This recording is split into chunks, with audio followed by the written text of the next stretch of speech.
तारदाळ येथील नागनाथ मंदिर समोर सोमवारी सायंकाळी सुमारे 7च्या सुमारास 2 तरुणांमध्ये झालेल्या हाणामारीत तीक्ष्ण हत्याराने केलेल्या हल्ल्यात एका तरुणाचा मृत्यू झाला तर दुसरा गंभीर जखमी झाला आहे। या घटनेमुळे तारदाळ चौक व परिसरात भीतीचे वातावरण निर्माण झाले आहे।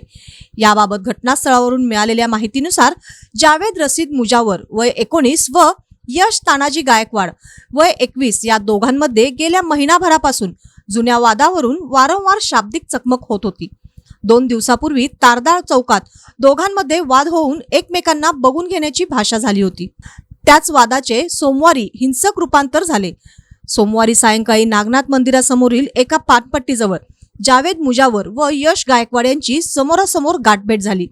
जुन्या वादाच्या कारणावरून दोघांमध्ये जोरदार वाद झाला। यामुळे दोघांनीही एकमेकांच्यावर तीक्ष्ण हत्याराने वार करण्याचा प्रयत्न केला। दरम्यान जावेद मुजावर हा हत्यार घेऊन यशवर हल्ला करण्याचा प्रयत्न करीत असताना यश गायकवाड याने जीवाच्या आकांताने जावेदवर सपासप वार केले। या हल्ल्यात जावेदच्या छातीवर, मानेवर, पोटावर व हातावर गंभीर हल्ला चढवला। जखमी अवस्थेत जावेद हा जीव वाचवण्यासाठी घटनास्थळावरून धावत गणेश मंदिर परिसरातील मोकळ्या जागेत उभ्या असलेल्या एका वाहनाच्या मागे लपण्याचा प्रयत्न करू लागला।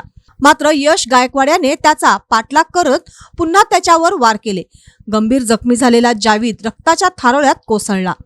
घटनास्थळी उपस्थित ग्रामस्थांनी तात्काळ जावेद मुजावर याला उपचारासाठी हातकणंगले येथील ग्रामीण रुग्णालयात दाखल केले। मात्र डॉक्टरांनी उपचारापूर्वीच त्याचा मृत्यू झाल्याचे घोषित केले।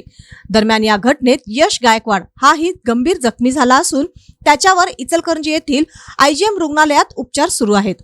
वर्दळीच्या ठिकाणी घडलेल्या या थरारक घटनेमुळे तारदाळ चौक व परिसरात भीतीचे वातावरण पसरले आहे। घटनेची माहिती मिळताच शहापूर पोलिसांनी घटनास्थळी धाव घेऊन मोठा पोलीस बंदोबस्त तैनात केला असून पुढील तपास शहापूर पोलीस करीत आहेत।